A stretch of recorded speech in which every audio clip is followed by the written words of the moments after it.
The amount of viral horror games that have taken over YouTube is astonishing.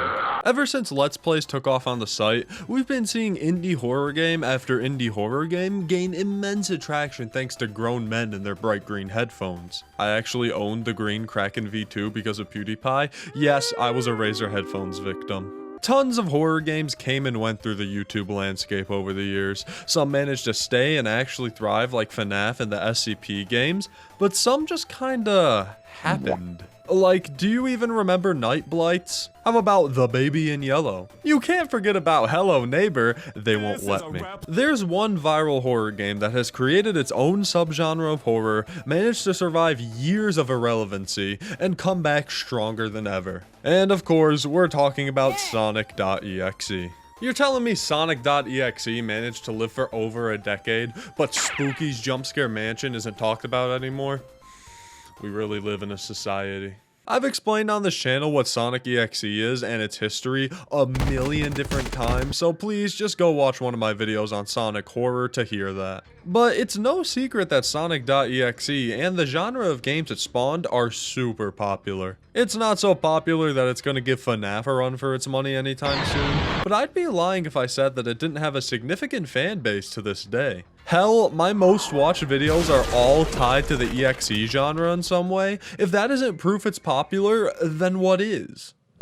Well, that too, I guess. With anything in life comes problems. Like Albert Einstein said, nobody's perfect, and that pertains to .exe games as well. As someone who's been a fan of the genre for over a decade at this point, I've noticed a lot of changes in the games and the community, both positive and negative. Sure, back in the early to mid 2010s, these games were, not so good. They were all mostly clones of the original Sonic.exe, just mindless bloodfests that feature Aladdin, or Aladdin again. As time went on though, the community grew exponentially. New games showed up, new characters, concepts, projects, the massive resurgence in 2021. Say what you want about Friday Night Funkin', the fact that it can revive and rejuvenate dead or dying topics is so commendable. Anyways, while the EXE genre has definitely grown and improved, it's still got its issues that should be addressed. I want to talk about the problems with the current state of .exe games, examples of what I'm referring to, and offer up my suggestions on what could be done to improve in the future. I could totally just take the easy route and be like,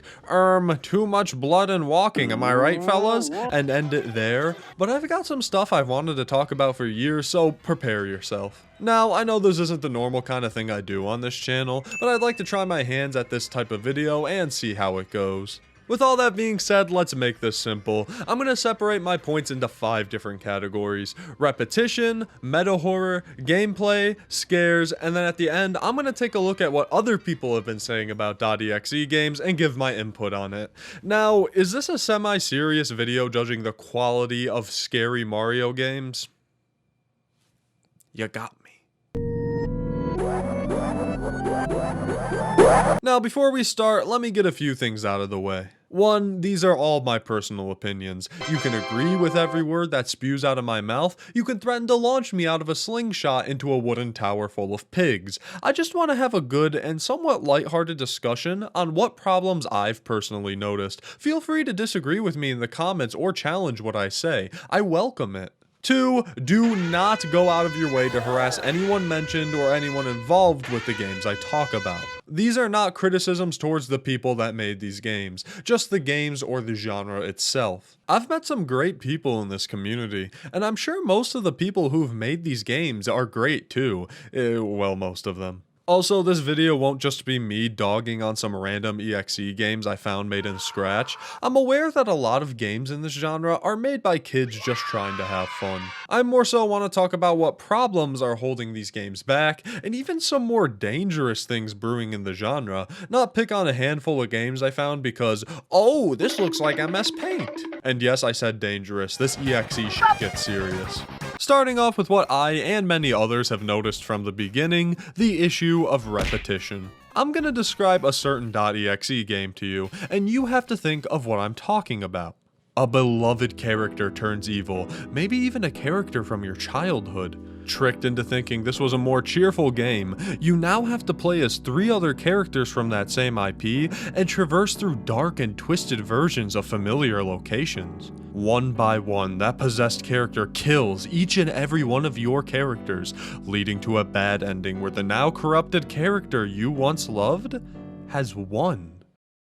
I was talking about SpongeBob.exe, of course. What else would I have been talking about? No, you made all those up. Listen, we're mostly past the era of straight up Sonic.exe clones, but man, if a ton of games just don't shake it up anymore. So many EXE games, mainly Sonic ones, feature the exact same formula over and over and over again. Most Sonic.exe games typically include Tails, Knuckles, and Robotnik being hunted down by an evil version of Sonic.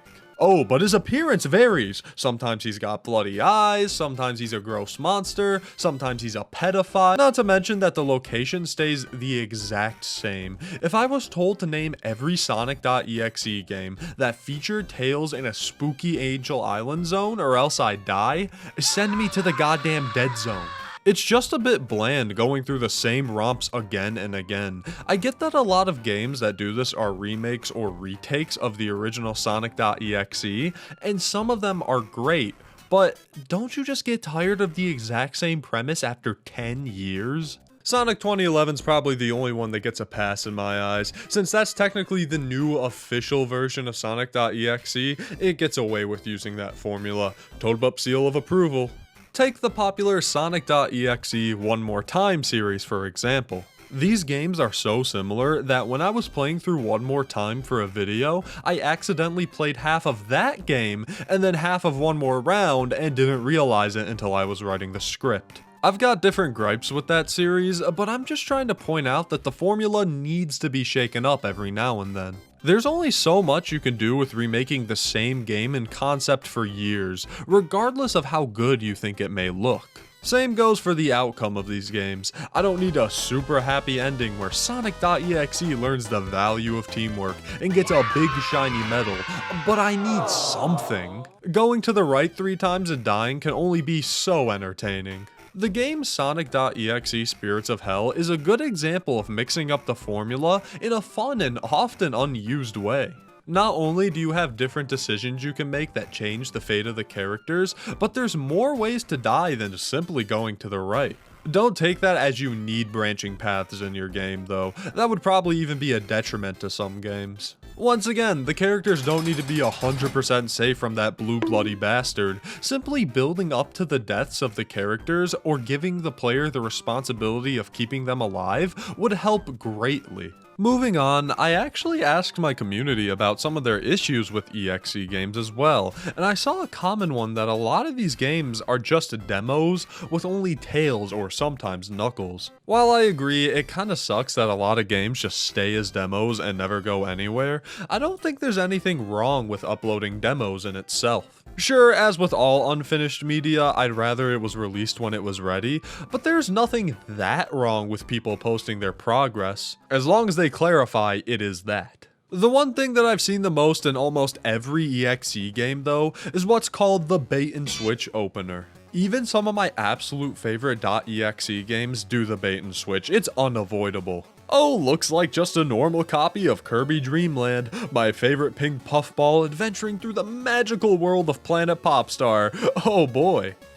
This was the first post under the Game Jolt page. This is definitely more of a nitpick than anything. It's practically a staple in the EXE genre at this point, but there's much better ways to go about it. Sonic.eyx, for example, immediately drops the facade and tells you what's what before getting into the normal level. This makes the game more unsettling, not only leaving you to wonder what you were being warned of, but immediately putting you off. Also, EYX isn't trying to trick you into a safe feeling at any point in the game. Even at its normalist, things are a little creepy.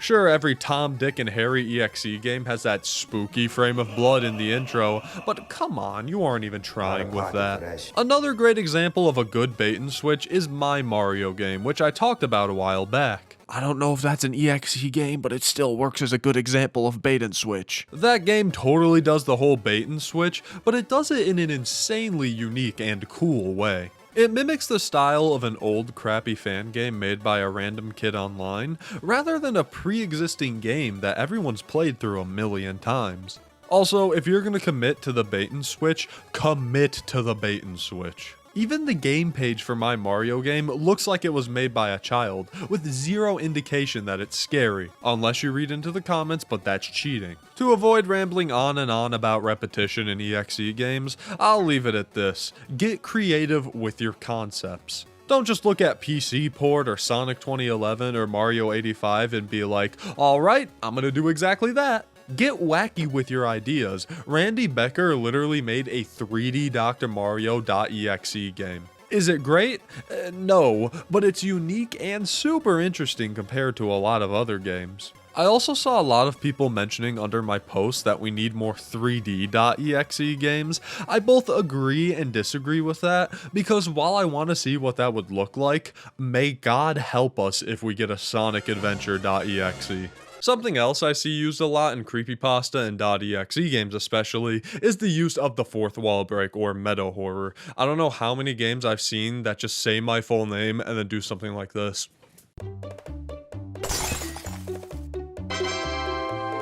I'm sure that if you've played a recent .exe game, it's likely used meta horror in some way. From grabbing your PC name to blue screening your computer, all for the silly scares, of course. Now, I love fourth wall breaks. I mean, how many times have I talked about meta horror on this channel now? However, they've begun to become a fairly big issue in the genre. There's nothing wrong with fourth wall breaks in your games. Dox me all you want, but dox me with purpose, you know? I can't tell you how many games I've played with absolutely pointless fourth wall breaks. If it doesn't make sense to introduce meta horror, don't introduce meta horror. If I'm playing a horror game about goddamn Garfield, there is no reason for it to just start flashing all around my screen and open error messages. That's just cheap.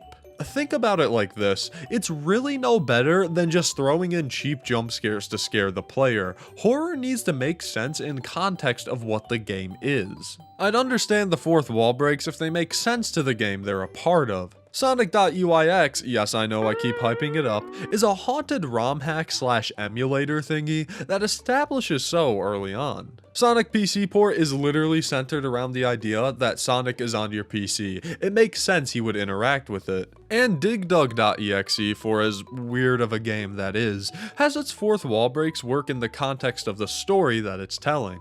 The Nightmare Beginning games, or the Spirits of Hell games, shouldn't be turning to the player to be like, can you believe this guy? Because they're not focused on the player, it's focused on the actual Sonic characters in the universe. I also really like how M.So does its fourth wall breaks. That's not a game, that's just a video series, but I don't know where else to bring it up, and it's pretty cool. So go watch those videos with the card up here in the top right, or top left. I don't know, where am I pointing?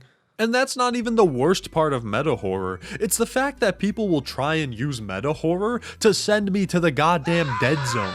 I talked about this briefly in a Sonic horror video last year, but people just keep pushing what you can do with these games. The first time I noticed the fourth wall breaks ramp up was with a game called HelpMe.exe. Towards the end of it, it would open up a million text files, scream at you, and then shake your mouse around. Now, in 2017, I thought this was the coolest thing ever. I think I remember putting it on my friend's computer once just to show him. Classic ToadBup moment, I know. However, as time went on, game developers wanted to really push what they can get away with. From crashing your computer, to printing things without your knowledge, to even force blue screening your computer. Hell, some games don't even warn you about it. I don't stream .exe games I have no prior knowledge about because of things like that. I don't need someone knowing my IP address because I decided to stream Rouge.exe, you know? Okay, that game added a warning to the description like a year later, but you see the point I'm trying to make. Back to the severity though, one example I've brought up in the past is the game Vanilla.exe. Now, I hate to dog on a random EXE game like this, but it just showcases all of my problems with the genre in one nice bundle. Also, it uses AI art, which, like, don't do that. Anyways, Vanilla.exe blue screens your computer at the end of the game for one last scare. It's also got no reason to be there, it just kinda is. Now, I don't just hate every EXE game out there that does this. I mean, sure, it's kind of a pet peeve when they just throw in fourth wall breaks for no reason, but really, who is it harming? It's only when it starts to cross that line into being dangerous and do things like force your computer to blue screen is when it's starting to go a little too far. It's one thing if it's a silly rabbit game that says your name, it's another thing if it's a silly rabbit game that destroys your family computer. Now, the creator did put a proper warning for the blue screen, which is great, but there's without a doubt a dangerous precedent being formed here. This is the first EXE game I've ever seen do something like this, and I guarantee you more exist out there, maybe even because of this game. I think that we just need to take a step back before we create straight up malware in an attempt to one-up others and try to be scarier. I'm not telling the creator of a game like vanilla.exe to stop making games forever, just to really think about what they're including and if it's necessary. Just a little advice so that we can continue to create these fun and silly games while keeping things safe at the same time. Don't use AI though, that's lame as hell. Moral of the story, use a virtual machine, it will be your best friend. Moving on though, what is a game without gameplay, am I right? It's a .exe game, that's what it is. Gameplay, gameplay, gameplay. Now this has got to be the biggest complaint I've heard about EXE games. You've heard it all before. Walking simulator, walk to the right simulator, dying simulator, getting sent to the dead zone simulator. I feel like this complaint normally gets used when talking about older EXE games or when people that are not in the community weigh in, but it definitely applies to the modern games as well. PC Port and EYX, considered to be two of the best .exe games, don't even really have that much gameplay at all. EYX has that one portion in the Crystal Lake Zone, but that's really about it. Sonic 2011 once again gets away with it because it's an official remake of Sonic.exe, and if you say that game has gameplay, please play Sonic Mania, your entire world will be changed. Now, I'm gonna play devil's advocate a little here. Some .exe games can be excused. Not only are most games unfinished, okay, maybe the Tales demo bothers me more than I thought, but a lot of these operate more like experiences rather than games. I can't remember exactly what video I mentioned it in, but sometimes I can recognize and appreciate when a creator isn't focusing on gameplay and just wants to make a creepy experience. But at a certain point, is it even a game anymore, or is it just the same walking simulators we've been playing since Toy Story.exe? As much as I like games like Ink Bowser or Star Fox.exe, they've got nothing when it comes to gameplay. That brings up the opposite end too, when an EXE game delves way into gameplay. Take Toy Story 3.exe for example, one of the craziest EXE games I've ever played. It is pure gameplay, a huge story, platforming, chase scenes, boss fights. It is really fun to play. The only issue is that it kind of just abandons the EXE part of the game. I mean, when Oldham released it, he quite literally just threw in some random jump scares in an update to appease all of the people complaining that it wasn't scary. And honestly, at that point, you should just make a fan game. Now, I know what you're thinking. ToadBup, you're stupid and dumb. Focus on gameplay, but also focus on being an EXE game? Well, first of all, what the hell, man? That was really mean. And second, a lot of .exe games have struck a great balance between both. Just to list off a bunch, Executable Education, Mario 85, Frozen Inferno, My Mario Game, Too Late.exe, Left Behind, Sonic.exe The Disaster 2D, Crucius Mortem, SpongeBob Treasure Hunt, Forgotten Waluigi.exe, and El Pendrive Azul, kind of. Some of those are probably creepypasta games, but they still balance things out well, so it's whatever. I do think you can make good EXE games that lean into either though. Spirits of Hell focuses mainly on branching endings and gameplay, which is super fun. On the other hand, a game like Sonic and Sega Bootleg Collection focuses on the story and unsettling nature of the games, and it still is an enjoyable time. Just be unique with what you create. Try not to have your game just be another walking to the right until you die extravaganza. Remakes are a little different though, because if you're recreating a game with weak gameplay, that means you gotta stay true to it. At the end of the day, you do you. I'm no game developer. But as an EXE fan, I feel like I tend to remember the games that are actual games more often. EXE Games could strike a perfect balance between horror and game and still fall absolutely flat. Now, mainly the reason for this is because the horror absolutely sucks. Sometimes it sucks so bad it'll kill ya. Please stop trying to kill epileptic people.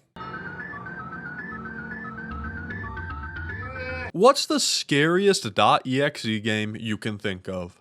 Got one in mind? Alright, now tell me if the game contains one of the following: excessive blood and gore, excessive jump scares, or excessive flashing lights and loud noises. I'd put my life on the line that the game you were thinking of had one of those things. Go ahead, what game was it? Now, this isn't an issue exclusive to EXE Games, it's something plaguing indie horror, hell, all horror as a whole. It's just that EXE Games exemplify these tropes more than a lot of other horror properties that I've seen. Jump scares in EXE Games are without a doubt the most scrutinized. Now, I don't think jump scares should be written off in their entirety. They can work well when timed correctly and not overused, but they should never be the crux of your horror. I'm not going to spend too much time on this point because quite literally everybody already knows this, but excessive jump scares are cheap. I know, I'm the brave soul who was the one to say it first. Loud noises are the same deal. Loud, jarring sounds can work, but only if used in the right spot at the right time. However, when it comes to something like flashing lights, that's where I think the line should be drawn. There are instances where flashing lights work, like certain graphics just move pretty fast, which is kind of unavoidable, but also games like El Pendrive Azul's whole story is that it was a random Sonic game made with the intention to kill people sensitive to flashing lights.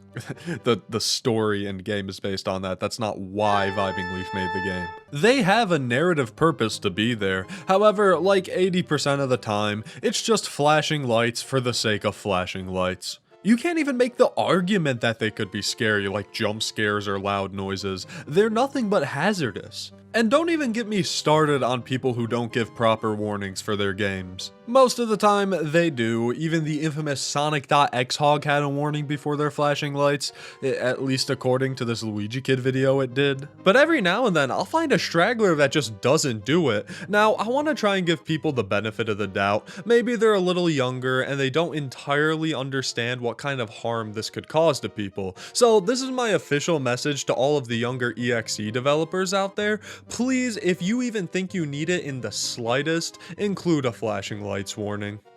Content creators, on the other hand, this isn't an issue with the games, but I've seen content creators give 0 flashing lights warnings before they play these games. Not in the video, or the title, or the description, or anything. It's not hard at all to do. From a fellow creator who has had fans and even one of their mods tell them that the epilepsy warnings help them a lot, please put a warning, just some text on the screen, literally anything will work. You have a responsibility to your audience to keep them safe by alerting them of what's gonna happen. Also, if you're photosensitive and you watch or play .exe games, you are playing a dangerous game, but hey, more power to you. Keep being safe out there. And lastly, EXE Games just love to shower the player in good old blood and gore. Once again, not just an EXE problem, but it's a problem that EXE Games have bad. Same thing with jump scares or anything else I've talked about, gallons of blood aren't a substitute for horror. I do feel like blood and gore can really assist in helping out with the horror, but you've just gotta complement it with something else, and try not to go too far with it at the same time. Also, this should be a given, but don't put real gore images in your games. That one hospital horror game in Creepypasta Land did that for whatever fucking reason. Not EXE Games, but still. Also, that one Mario EXE game did it a while ago. I'm standing. Shut the fuck up! Son of a Goomba. A lot of these games still love to go all in on the blood and gore. I feel like a lot of Sonic.exe games nowadays saw the success of One More Time in PC port and said, I think I'll brutalize my characters. That's why people like those games. I think you see it mostly with the Sonic EXE remakes, which, oh my god, I didn't realize until writing this part just how many retakes and remakes there were. But when people remake Sonic.exe, they aren't always trying to do something new, but instead just trying to increase the brutality. It's the basic idea of style over substance. Sonic.unl, which is a fairly popular EXE game, is nothing more than a retread of the Mist Crimson game from 2013. It doesn't control great, there's not really any gameplay to talk about, but because it features this gross fleshy Sonic brutally killing Eggman and co, people loved it. Like sure, the Sonic creature in this game does look cool at points, but you aren't really doing much at this point. The new One More Time Repixeled kinda does this as well, since it's just another Tails demo, but despite my problems with that series, Repixel just looks so goddamn insane that you can almost excuse it. Almost. But then there's the opposite side, where you try so hard to avoid the EXE tropes that you end up doing nothing at all. Similar to my earlier point of balancing gameplay and horror, I feel like some game devs are too worried about falling into the cliches that people criticize so heavily. One example of this is Crimson Tragedy, a remake of the classic Mario.exe by Cool Rash. Sure, the original Mario EXE wasn't good, it was just your classic Mario Bloodfest featuring Dead Luigi, but Crimson Tragedy just has nothing. No real creepy atmosphere, almost zero blood or disturbing elements, nothing that really makes it scary. It's almost like some creators are scared of having their EXE games be seen as EXE games. Now really, horror is subjective at the end of the day. There's no one thing that everyone finds scary, so I can't just say, this is what you need to do to elicit horror, but I can list off some examples of EXE games that use horror in unique and cool ways. SpongeBob Treasure Hunt and Crucius Mortem both focus on this almost eldritch horror aesthetic, with these fleshy, monstrous beings coming after you. They focus on the atmosphere of the game, which also helps when they do decide to jump scare the player, because it feels earned. Sonic.EYX seems like your typical Sonic EXE remake at first with the Tails level, but it just dives into this insane, incomprehensible, almost lucid experience. You can't tell what's gonna happen next. One moment the game's shaming you for letting all of this happen, and the next you're playing as Ray the Flying Squirrel.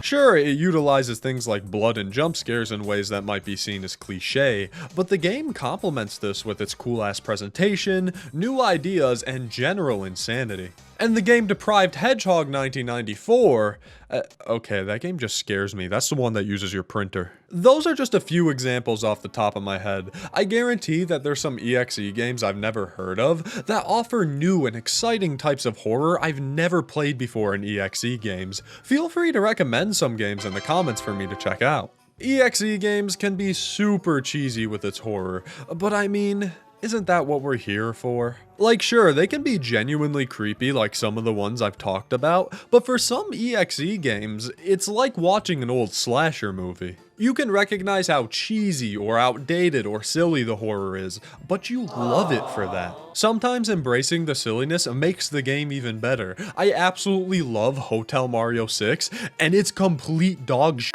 Also, when making an EXE game, you can't just neglect the horror or the gameplay outright. EXE games are horror games at the end of the day. Make an effort to make your game horrific and a game. Otherwise, it's just a normal fan game or a glorified YouTube video.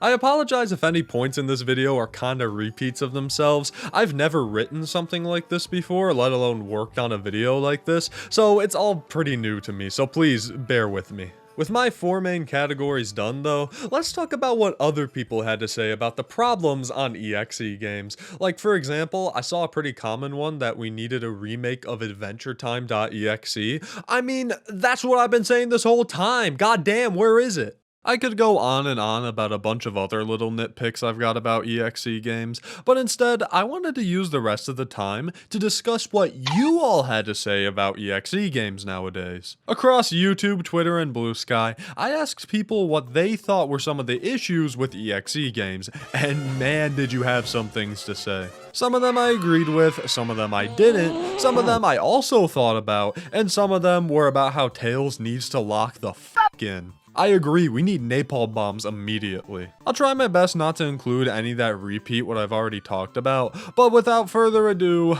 let's get some more input on this matter, shall we? Also, once again, don't go out and harass anyone I mention here, or else you get the dead zone, got it?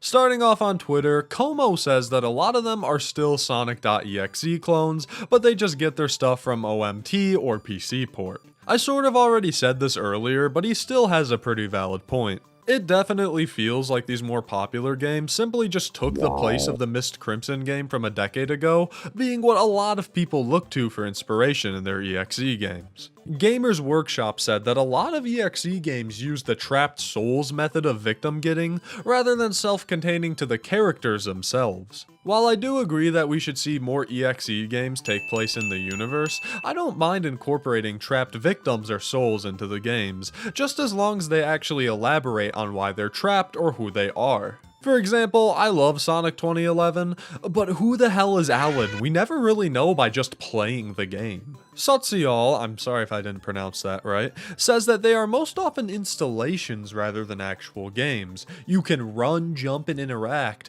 but at the end of the day, you'll still die because the only point of the games is to show you the author's perception of the story. I see the point being made here. It's a way to explain why so many games are just walking simulators, and the idea that you'll die no matter what is kinda played out. However, I don't think that every EXE game needs a good ending.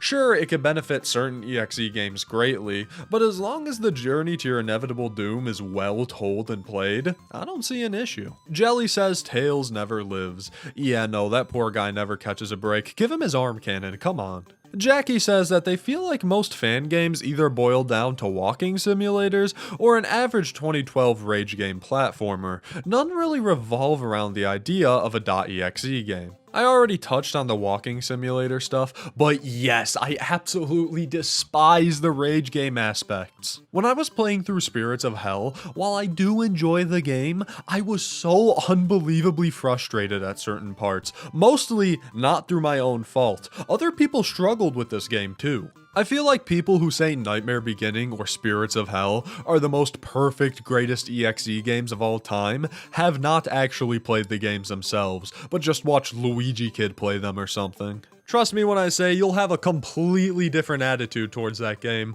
once you actually play the Eggman levels. Mari says that to please understand how a classic Sonic game works. Yeah, no, that's totally fair. The controls have definitely been getting better recently, but I've played so many games where it's like Sonic and then it controls like Mario. That's why Simple Sonic Engine is the GOAT, what can I say? SB said that people need to stop clinging to JC Slop and start exploring other ideas. I definitely agree, but I feel like we've already begun to see this. Think about all the amazing creepypasta and EXE games that we've gotten over the past few years, some of which probably would not exist if not for the original Sonic.exe story. However, I can see where this person is coming from. There's definitely still a sizable chunk of games that cling to that original idea too much. Sonic.exe in Area 51 said, "Give me a fucking Sonic.exe RPG, that'll do something. The day I get to do turn-based combat with Robotnik.exe will be the day I can finally die." Same with what Void Bunny said about a Toho-style Sonic.exe game. I need that in my life. Moving on to Blue Sky, both Bonnie, Five Night, and Technia Bozo criticize EXE parody games. Besides the original Sunky.mpeg and Squidward.exe by Nixliz, I don't think I found a single EXE parody game that has been good in my entire life, even when I was a kid. I get it, humor is subjective, but is there anyone out there who genuinely thought that the crazed editions of Toy Story.exe were funny? How about Sonic.exe's Dank Hideout? Snock.smexy the game, anyone? It just feels like they're all way too outdated, even though some of them were made in the 2020s. Like, MLG humor in modern days is absolutely criminal. But I mean, I can't be too harsh about it. What's really the harm in people making their own silly little parody games? Nothing at all. Mama Luigi said that too many EXE games focused on style over substance, the OMT series being brought up as an example. I said basically the exact same thing, but this is just proof that I'm not the only one that thinks this way. Mallory Militia said that an issue they have is when it's clear that a game is directed at one YouTuber, as then it isn't as immersive of an experience to play. I've personally witnessed this happen. I was playing an EXE game for a video, I think it was King Slaughter, please correct me in editing if it's not, and Luigi Kid's face just popped up out of nowhere. Even if it's for his competitions, like the Luigi Kid EXE Challenge 4 that's currently happening, making a game for one specific purpose is just never gonna end well. You limit your potential audience so much by doing this. Lastly, let's move on to YouTube, which damn, there were a lot of comments. Sylvia says, not enough assassination plots, they will not explain. Should I be concerned? Axamine says that they feel like some EXE games just don't know how to create tension, and then proceed to just throw a bunch of random spooky stuff in your face. This is 100% true, but while I do agree that EXE games need to practice tension building, it can definitely work when games are just upfront about the horror from the beginning. Games like EYX, Crucius Mortem to an extent, all reveal the horror aspects pretty quickly, and they're all solid experiences. Ches is Cool says Ray the Flying Squirrel is missing. No Ches is Cool, Bark the Polar Bear is missing. Gentle Cashew talks about how it's unfortunate when a game is considered an EXE game when it isn't, such as Green Mountain. I've done my best to try and disclaim when I mention a game in this video that isn't an EXE game, but I do agree that a lot of games get roped into the EXE category when it's just a general creepypasta or horror fan game. That's why I like to title my videos as Mario horror games or Sonic horror games, because they aren't all .exe games, they're just horror. However, I don't agree that the .exe status is a bad thing. I mean, I've talked about how many amazing EXE games on this channel and in this video. Just because the name has negative connotation for some, especially those not in the community, it doesn't mean it's a bad thing by any means. This user told me to play a Sonic horror game. I've got some news for you, buddy. Rusted Controller talks about how the outcomes have become quite predictable, mentioning how they all follow the same formula. I've mentioned this already, but one thing they said that I really liked was that we can't expect a AAA experience from everyone's work. Sometimes I feel like people are just a little too harsh on others' work, expecting the absolute most out of an EXE game. These are short, silly horror games made for completely free and normally out of passion. You have to expect that you aren't going to be playing the goddamn Silent Hill 2 remake. And that's honestly part of the reason I love EXE games and indie horror as a whole so much. They're made by passionate individuals or teams of creators that love the horror genre or a certain character so much that they'll put their work and effort into a game for people to enjoy for no cost. And really, for all the problems I've mentioned here today, I do really still like EXE games. I can acknowledge their many faults: lack of gameplay, lack of horror, cheap horror, repetition, silly fourth wall breaks, not the ones that are dangerous, and I can still be a fan of them. I've seen this genre begin, I've seen it stumble, I've seen it grow, I've met some bad people, I've met some great people, I've played some truly horrible games, I've played some of the coolest fan games I have ever seen. I have such an appreciation for the work that EXE devs do, and I know that's funny coming from the guy who just rambled off problems of the genre for like 40 minutes, but that's because I care. I want people to learn and grow from their mistakes, to keep creating and improving their work for others to see, and to help lead this genre and community to higher heights than never seen before.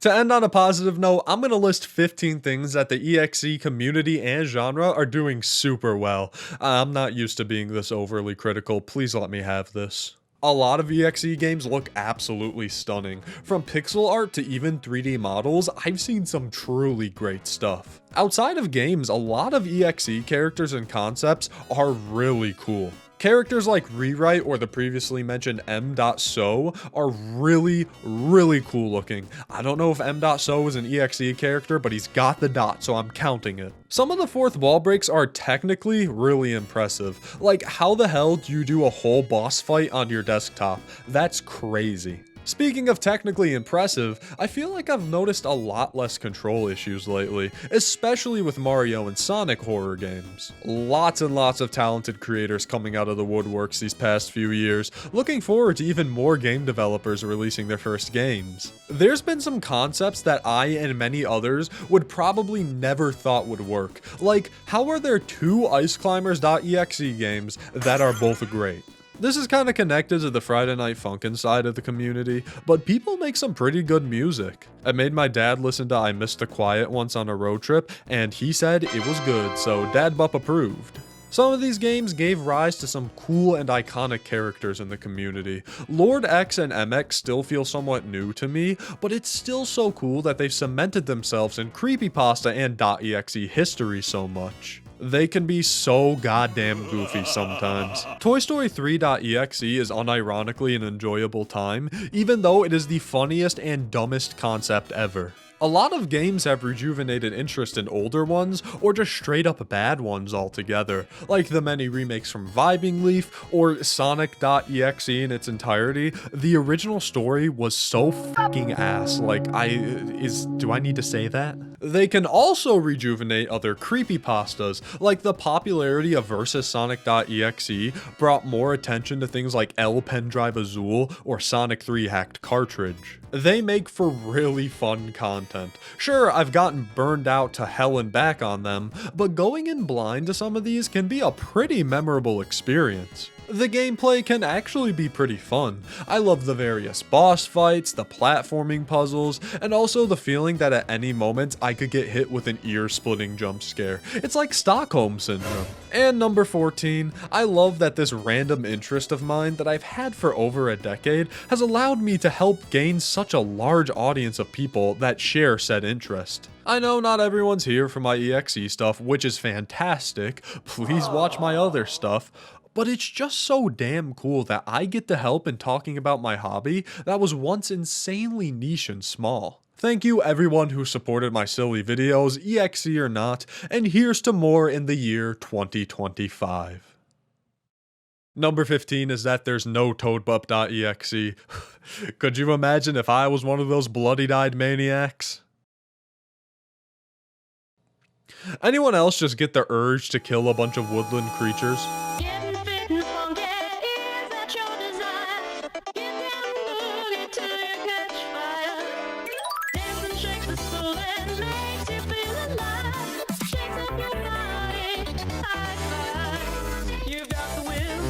To get fit and trim. Now shake a leg and you will get slim.